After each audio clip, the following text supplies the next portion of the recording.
Hey S'mores, I'm Shannon Morse. Welcome to Morse Code. I do tech reviews and tutorials. Subscribe for shiny reviews of new gadgets and to learn how security and privacy works online. I am sharing a quick comparison video today between the Samsung Galaxy S21 versus the S20 Plus versus the S20 FE, or the Fan Edition. Since these phones share a lot of similar qualities, a lot of folks were wondering if it would be worth the upgrade to an S21 or S21 Plus. Last year I had purchased both the S20 Plus and the S20 FE, or the Fan Edition, and this year I got the S21. Now before I get started into this versus comparison, I wanted to take a moment to thank my sponsor for today's video. The Innovation Program has graduates who have worked with the program to develop their concepts into real-world technologies. So I will be featuring several different innovators throughout this month, and you can check out more inventions using their links down below. Now I love this invention. It is so cute, but it is also ambitious in ways that I can absolutely support. Kazumi Muraki invented a suitcase called Cars Alpha that extracts CO2 from the surrounding air. Whenever he first thought of this idea, he was a high school student, and he has been totally driven by his goal to one day be one of the leaders in combating climate change. Now he heads his own laboratory, and he's also been featured on Japanese TV. Kazumi Muraki dreams of one day being on Mars, but to get there, he first wants to combat and defeat the environmental issues that we have here on Earth. Now, I never talk about this little tidbit of information about child-size Shannon, but when I was a kid, I would grab a trash bag and I would walk around my neighborhood picking up trash and recyclables. This is way more extraordinary than my attempts at making our world a better place. I love this. Kazumi Muraki is one of the innovators that is exploring the world of the future, and you can see profiles and more innovations over at innovators.com/en. That's INNOUVATORS.com. Thank you to the Innovation Program for their support of my channel. Now, first off, the S21 is not going to be my daily driver, but I did opt for the S21 Ultra as my daily due to its higher quality lenses, the bigger screen, and the higher res display. I honestly just like a bigger phone. Both reviews are available on my channel now in case you want to check them out. Now the S20 Plus released last year in March for $1199.99 for 128 gigs and up, and there's 3 different colorways, including the very pretty cloud blue that I purchased. The S20 FE came out in October for $700, and that one currently sells for a little bit cheaper when new. That one is also at 128 gigs, and I got the lavender colorway, but this one is also available in a variety of really bright and pretty colors. The S21 is right in the middle. It starts at $799.99 for the same storage, and this one is the Phantom Violet colorway, but there are 3 other colors to choose from as well. Last year's phones came with a wall adapter. This year's did not. The S20 Plus is still fairly expensive, new and unlocked, but you can find it for the $600 range. So they all end up being around the same price point currently. Now, while the S20 Plus is made with an aluminum frame and a glass body, the S21 and the S20 FE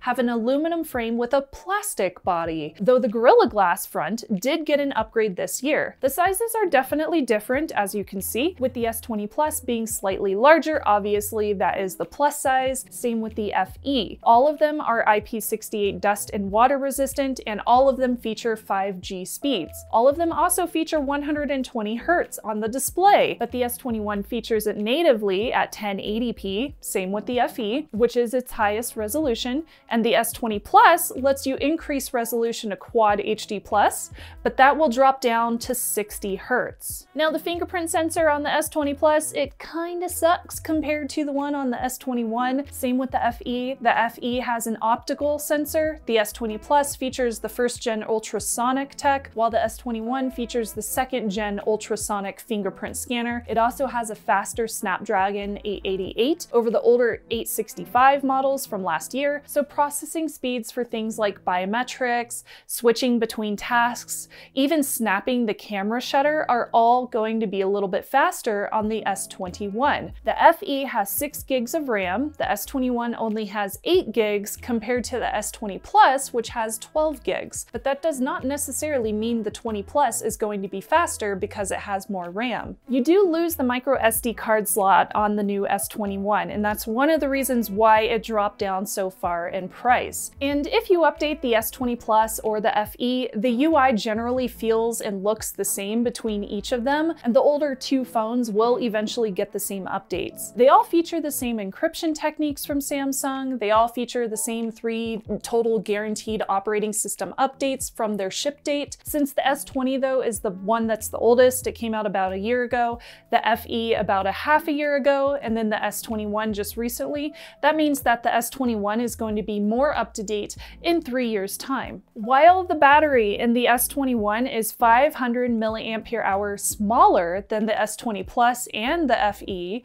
I found that the battery life is actually a little bit better on the S21, probably because of the smaller display size. Now, of course, it will vary from reviewer to reviewer depending on how we test this, but the battery in my S20 Plus, that lasted about 7 to 8 hours in a normal day. The FE will reach about the same, while the S21 only hits like 50% after that time, so it's still going. Of course, the S21 is a lot newer and batteries do degrade over time, so take that information with a grain of salt. They all offer fast charging, all of them have wireless power share, call quality, the audio from the speakers, and the connection speeds were all pretty similar between the three. Now, another drawback of the S21, it does not include MST, and that could be a big issue for a lot of folks. However, the older generations do have MST. Now for the cameras. They are the same hardware, at least for a couple of them. So all the differences that you're going to see generally have to do with how Samsung has upgraded their AI and their software computations for photography. The FE is the one that's a little bit different as far as the actual physical specs go. So first is the regular wide, that's a 12 megapixel f1.8 aperture,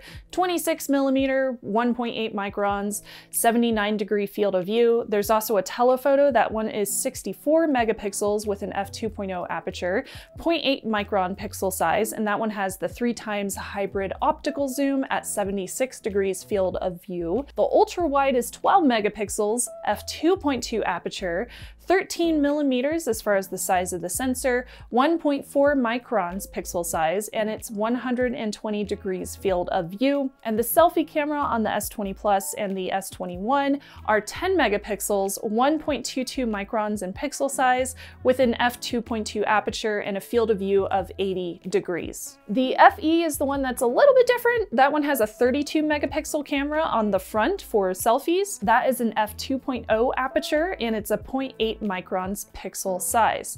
It's ultra wide and its main lenses are the exact same as the other two, but the telephoto is a little bit of a decrease, actually quite a bit of a decrease, to 8 megapixels, f2.0 aperture, and 1.0 microns pixel size. So here are my findings. The S20 Plus tends to over sharpen at ultra wide, main, and 2x zoom. Same thing happened with the S20 FE. The S21 looks more natural and it had a better aperture, so it was a little bit more smooth. Same with my pictures of Suki, though when she's sleeping on the couch, the S21 did a better job of keeping her clear and bright, even though there was pretty bright backlighting behind her, so good job on the HDR. There is a noticeable difference at 30x zoom. The zoom lock on the S21, I think it really helps keep this candle clear that I was using as an example, though I still think it looks kind of like a potato, but at least I can read said potato. Now the S20 FE also did a pretty good job at 30x zoom as well,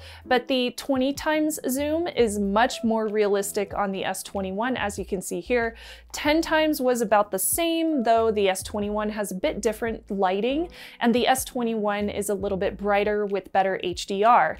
The main and wide angles appear about the same in these distance shots of my living room, and then we got some portraits. The S21 was better at calculating the edges of my sweatshirt and the watch. Even though that's a pretty simple task, the other two cameras did not do as well. Now with these photos of the succulents, again the S21 was more natural looking than the over-sharpened S20 Plus and the FE. Moving on to a room that's lit with interior lighting. This is my Sailor Moon collection. I'm obsessed. It tended to be a lot brighter in the S21 shots, but generally the same. Selfies constantly look better with the S21, and this is also with interior lighting. It was clearer, brighter, and just a lot more appealing than the S20 Plus or the FE, even though the megapixels are higher on the FE. So that just goes to show you that megapixels are definitely not everything. I do think that the S20 Plus did better in this photo of Luna though, while the other ones would not be able to get her in focus as good as the S20 Plus did. Now I do have some more selfies.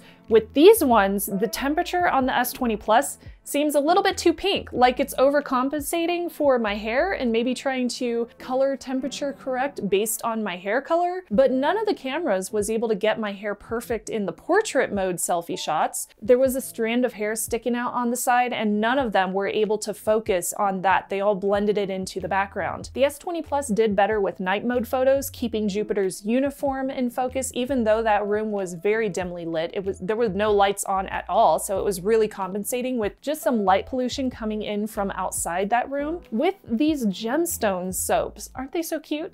These were about the same in terms of clarity, but the S21 photos again were brighter and they had better HDR. Now for my outdoor selfies, the S21 was noticeably less contrasty than the S20 Plus and the FE. It's pretty crazy how much of a difference there was. They all did fine with portraits that had a defined edge, like the edge of my hoodie. So in this case, they didn't have hair going all over the place, so all of them were pretty good. Now here are some video comparisons I also did both on the back and the front facing cameras to give you a look at the similarities. Suki, sit. There you go, good girl. Good girl. Ooh, look at that shadow. Fascinating. How's the sky look?